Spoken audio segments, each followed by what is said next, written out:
The newsday continues here on One News Now. I'm Riza Diaz. After paying a courtesy call or to President Bongbong Marcos, U.S. State Secretary Antony Blinken met and held a press conference with Foreign Affairs Secretary Enrique Manalo.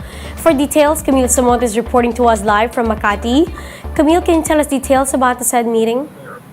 Riza, in his first official visit in the country, U.S. Secretary of State Antony Blinken reiterated Washington's commitment to its mutual defense treaty with the Philippines.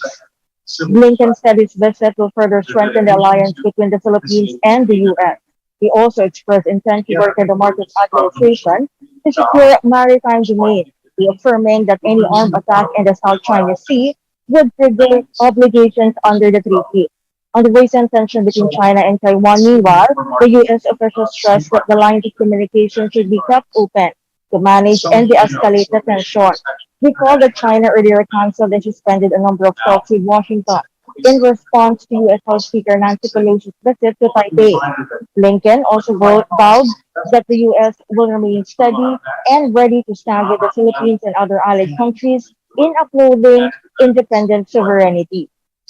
Riza Foreign Affairs Secretary Manalo says they are now working on a possible meeting between President Marcos and his U.S. counterpart Joe Biden, among other things. The Philippines is also looking forward towards the 10th bilateral strategic dialogue to discuss full range of political, security, and economic cooperation with the U.S. Riza? Thank you for that update. That was Camille Samonte reporting live from Makati. Meanwhile, the Commission on Higher Education is backing the return of mandatory ROTC with proposals for an advanced program at the college level. Camille Samonte is back with this report.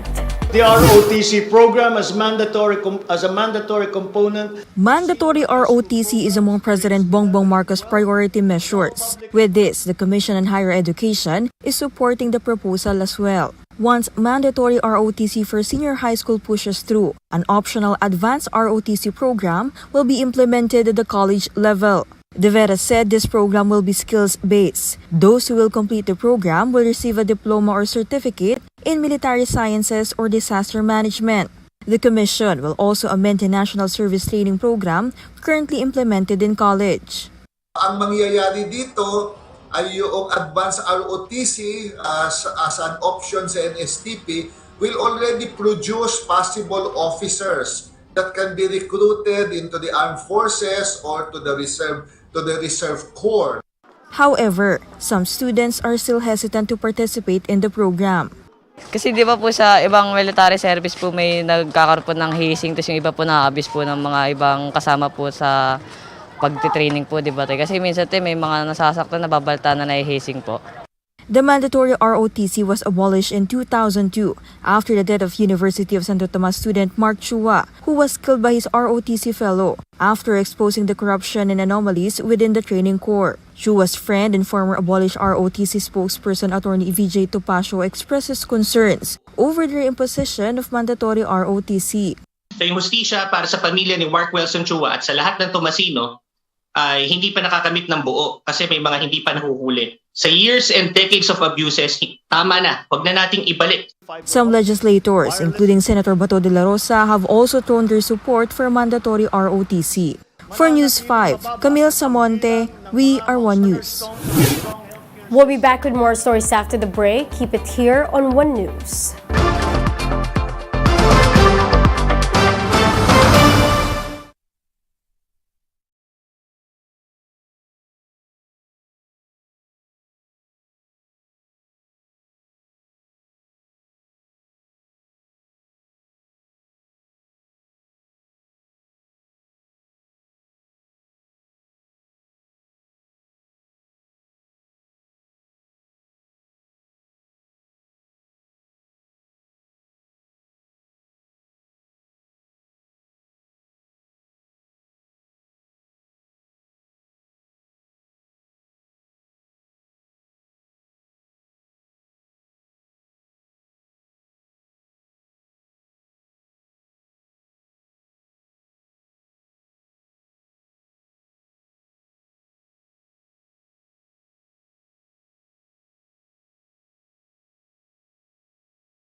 You're still watching One News Now. I'm Riza Diaz.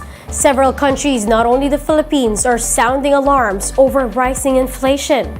Now, what does this mean for the global economy? Let's watch this. There's a lot of concern in the UK at the moment about rising inflation. But why is too much inflation bad for consumers and the economy? A small amount of inflation is good. It helps to create extra demand.